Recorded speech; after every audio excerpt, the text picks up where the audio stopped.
Thank you very much for staying with us once again and joining us on this channel, Sports 70GH. It's always a great pleasure to have you join us. Yes, in this video, we are going to look at very sad news again, reaching Thomas Partey. Oh, Thomas, why? What year you are having? Very bad news. I don't understand. No, Thomas Partey. We are going to look into that particular story on this channel. Also, we will look at Mohammed Kudus' new record for West Ham United and how well Mohammed Kudus is performing for his team, West Ham United. We are going to look at that also. And then we will look at Renard as the next Black Stars coach. But in fact, the Ghana Football Association or members of the Football Association is revealing that Renard, they've always wanted to hire Renard, but there's a huge but. But what? We are going to discuss all of those issues with you and explain the issues, and then we'll bring our views on it. So you have to also share your views on those issues so that collectively the Black Stars of Ghana will work again. Collectively, the Football Association will know what they have to do going forward for the senior national team, the Ghana Black Stars. So that's how things are. All right, have Renard as the next Black Stars coach. But thank you very much for staying with us and joining us once again on this particular channel and for this video. Do all to subscribe to the channel, like this video, hit the notification bell and select all so that anytime I drop a video, you will be the first person to have the video. Do all to subscribe and then hit the notification bell and select all. Thank you very much. This is another day the Lord has made. Let us be glad and rejoice in it. Psalm 118 verse 24. Now, let's start from Thomas Partey. Oh, senior man Thomas. Injuries after injuries after injuries. So, in fact, Mikel Arteta is doing his press conference for the weekend game Arsenal Football Club will be playing. And he was asked about Thomas Partey, or he was asked about injuries at camp. And Mikel Arteta, the coach of Arsenal, says that Thomas Partey had a little bit of setbacks few days ago. Unfortunately, it's not he's not available. Whether it's a matter of days or weeks, we will see. He felt something again in a very similar area. So Thomas Partey were premium. He's injured again and cannot play this weekend for us. Now, you know that he was injured and then he started training. In fact, when Ghana were eliminated from the African Cup of Nations, he started training and he's been training for some days now. So everybody thought that this weekend, at least, he'll be on the bench for us now because he's fit and all of that. But Mikel Arteta says that no, he cannot be on the bench for us now. He cannot play football for us now because he has gotten injured again. In fact, the same area now he got injured. No, that's the same area that he's got injured again. What a bad year it is starting for Thomas Partey in terms of his career as a footballer. I don't know, the injuries are just too much. 2023 wasn't a good year. In fact, the whole of this season he hasn't been playing football for us now. He hasn't, both in the EPL and then in the Champions League. He hasn't. His last football game was versus Manchester City when Arsenal beat Man City. So I don't really understand what is going on with Thomas Partey. Has he changed his diet or what? Or the growth now? Yes, no. For African football, with the mechanic so they be African football, yeah, some when you need to know in Basa Thomas Kafra, speedy recovery and hope that everything will be fine over there. Now, yesterday, West Ham United played versus Bournemouth in the English Premier League and it ended in a 1-1 draw. Antoine Semenyo came back for Bournemouth and then Mohammed Kudus came back for West Ham United. Now, I was very happy as a Ghanaian to see this because before the game, we saw that West Ham United was having Mohammed Kudus on their flyer and then Antoine Semenyo was on the flyer of Bournemouth. That's two Ghanaians going face to face to each other, and that was a very nice one to behold over there. The game there was a 1-1 draw. In fact, Bournemouth scored the first goal, but Mohammed Kudus' penalty ensured that West Ham United will get at least 1 point from this particular game. He got a penalty for the team, and Ward-Prowse, who is a perfect set piece taker, scored a penalty for the team. You got it? Yeah, Mohammed Kudus near Chano and Onya penalty, no, and then Ward-Prowse scored a goal. So Kudus, no. As he came back now, his effect and his influence was evident in the West Ham United team. His influence influence was evident. Everybody saw that indeed this is a player they've been missing during the African Cup of Nations, and that is the fact.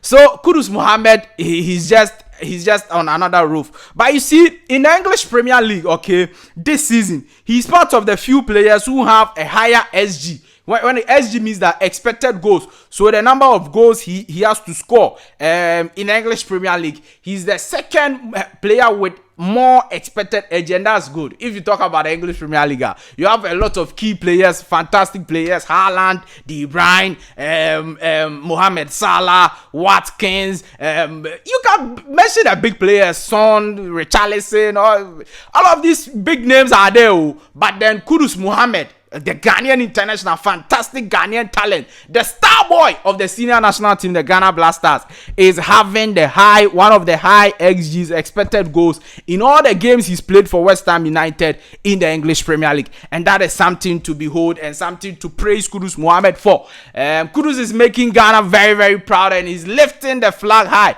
the Ghana Blasters flag very, very high over there. So Kudus Mohammed coming back with a bang. Now, this particular fan is a West Ham United fan. Everybody knows him. Yeah, for some time now, he's been speaking about Kudus and Kudus. You know that he prayed that Ghana will be eliminated early from the African Cup of Nations so that Kudus Mohammed will come back. And indeed, his prayer was listened by God. And then Ghana, we were eliminated and Kudus is back. He says that, look, I'm not going to apologize. Yeah, people are saying that he should apologize for doing that because it looks like his bad prayer ensured that Ghana will be. He said, no. I will not apologize for my passion. He has passion for West Ham United, and he has passion to see Kudus Mohammed play always for West Ham United, and so he's not going to apologize.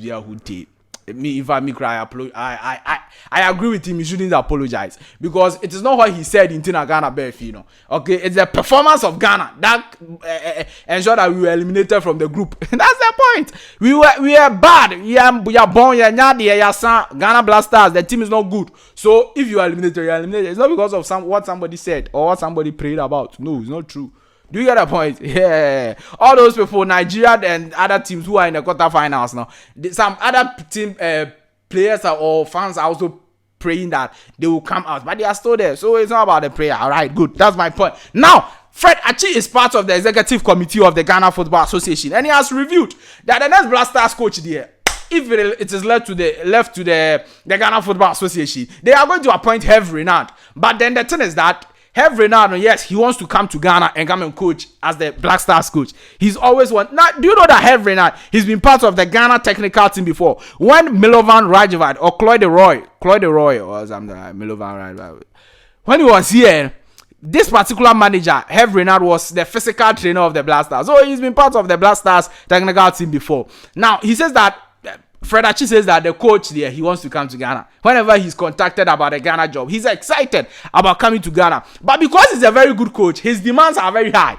Okay, and that is what the Ghana Sports Ministry and the Football Association cannot meet. That is why Renard hasn't come to Ghana or hasn't coached the Black Stars of Ghana. This is a sad story for me. I don't understand. Ghana had serious. Look, because of his demands in T, we can't appoint him. Then let's stop looking for the next Blasters coach. We should go and give it to some no-lie coach to be somewhere, because if it is because of the demands, it means that we are not going to get quality. If you want quality, you have to pay more. And this is a coach who has proven on the African soil, went to Europe, Saudi Arabia and things, World Cup. He proved that he's a quality coach. Came to France national team, women's team. He's still proving up to date that he's a quality coach. Pay big money to go and bring such a coach so that he will change the dynamics of the Blasters. He will change everything, Ghana football and the coaching system. You said that he's expensive and all of that. Now, Ghana Football Association, what is your duty or responsibility as a football association? You should be able to raise funds to go to help the government to pay the coaches of the national teams. Why is it that every time the national team is the government who is paying, Ghana Football Association, what is Monfas Day? Raise funds, go to corporate bodies, raise funds to pay the national team coaches, to help the government pay the national team coaches. That is what you should be doing. And don't sit back and say that, his demands are too much, so we cannot appoint him. Is that what now if you can't appoint him, I don't think I'm Marino name and Antonio Conte. Now can you pay those coaches? You can't pay Renard. Why not Metuano? Which competent coach can you pay? this thing here, it is serious. It means that they are just going to bring somebody who is not good for us to coach us again. What is this? Ghana Football Association, what is that? You are just there. Blaster is going to play, then you follow. Then you go and enjoy yourself, then you come back. No, that's not a great responsibility. Your responsibility is to help the government in terms of some of these things. Raise funds to support the government. Whatever the government has to pay the coaches, raise certain funds to add up and then pay Renard to come and go. He's the best candidate for the Blasters job. Nobody else is the best candidate. Assad now, he's the best candidate for the job, and he has to come to the Blasters and come and coach us. We are very serious about Renard. Whatever it takes, GFA, go for him and let him come and coach us. Don't be lazy people, lazy. All you know is that you follow the Blasters, go and chop, go and enjoy, and then you come back. Group stages, go and chop, go and enjoy, you come back. Start working. Ghana Football Association. Thank you very much for staying with us. Definitely, I'll see you in the next one. Bye bye.